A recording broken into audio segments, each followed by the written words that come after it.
explicava les dades de l'atur, de fet ja es coneixen, són les dades de l'enquesta de població activa referents al mes de setembre. Potser són una mica millor del que ens esperàvem, però sembla que tampoc hi ha encara cap símptoma de recuperació.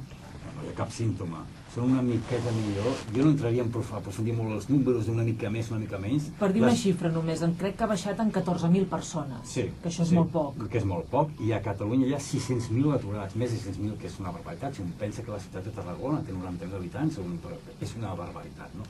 Bé, i a més estem en la segona fase de la crisi. Ara ja es comencen a destruir llocs de treball fixes, no només els temporals, que això va ser la primera tongada. Ara ja comencem amb la segona, i els fixes, realment, si un mira l'estructura dels llocs de treball, és de classe mitjanes, més que baixes, classes mitjanes. És a dir, ja està afectant ara la crisi i l'atur a les classes mitjanes. Però el problema és realment gravíssim. Bé, i a més aquí hi ha un cercle viciós. Si hi ha més atur, clar, hi ha menys renda disponible, menys renda a la butxaca de la gent. Això vol dir que baixarà la demanda. Això vol dir que les empreses no vendran, no faran inversions. La inversió d'avui és el lloc de feina de demà. I torna a acomiadar la gent, i aquest cercle viciós s'ha de trencar d'alguna manera.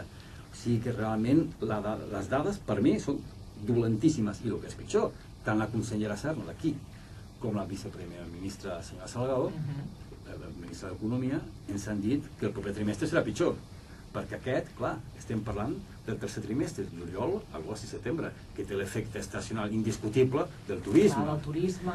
Clar, ara, octubre, novembre, desembre, res de tot això. O sigui que les dades ja ho estan dient, que seran pitjors, i les projeccions més realistes diuen seran pitjors, i el primer trimestre del 2010 també serà bastant dolent. O sigui que tenim per davant 6 mesos molt difícils.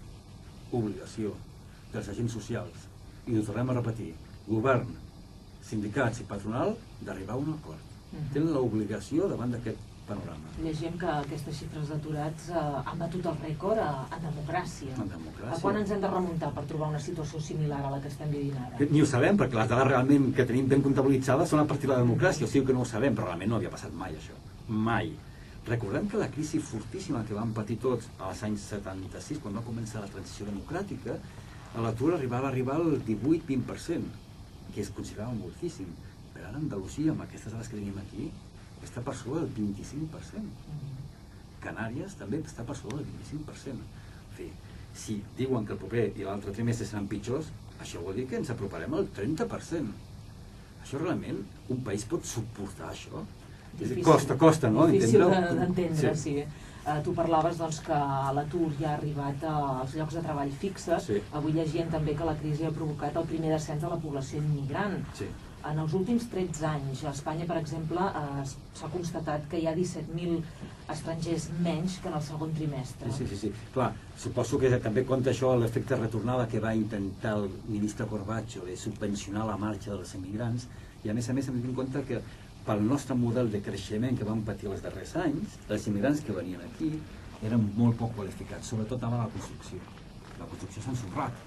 Llavors, clar, no troben feina, no podran trobar feina perquè no estan formats i realment intenten marxar. I també una altra dada important és que la població activa, és a dir, el que realment té edat i interès de treballar, ha minvat. Això vol dir que hi ha molta gent que s'ha desmoralitzat i ha sortit del mercat laboral dient no, jo no trobaré feina, ja ni m'apunto ni m'interessa trobar feina ara. O sigui que compta també aquí l'efecte desmoralització. Per això ha baixat la població activa. Parlem del Plan E perquè el govern ha aprovat 5.000 milions més per prorrogar-lo. Realment s'ha notat una millora? Ha funcionat aquest pla? És la solució? No, la solució no és segur. Seguríssim. El Plan E, que estava votat amb 8.000 milions, aquest és 5.000 milions, la primera part, ha servit, hem vist tot perquè ha servit, perquè a qualsevol poble de Catalunya veiem un cartell enorme que posa Plan E i després hi entra treballant fent aceres, fent la bona.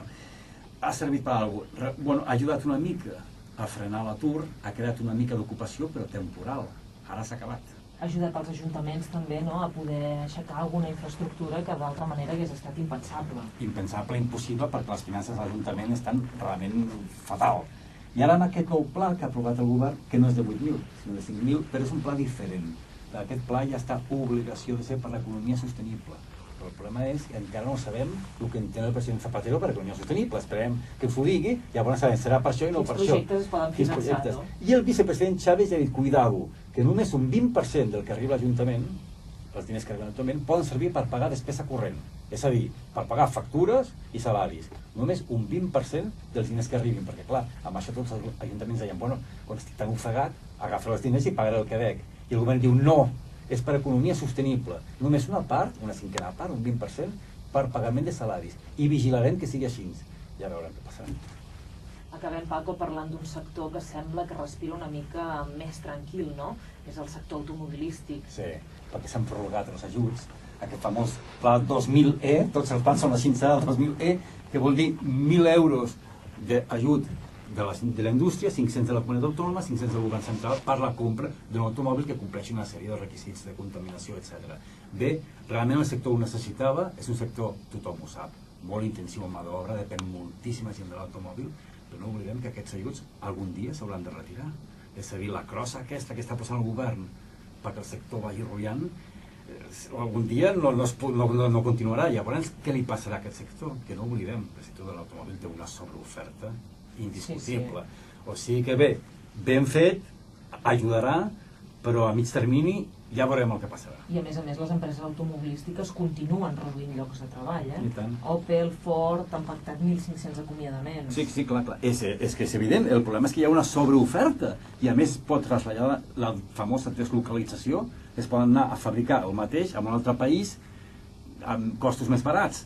O sigui que el problema del sector de l'automòbil és molt important. Això servirà, sens dubte, i és un bon ajut, segur, però a mig termini no és la solució. Dilluns vinent més. Molt bé. Bona setmana. Gràcies a tothom. Una abraçada.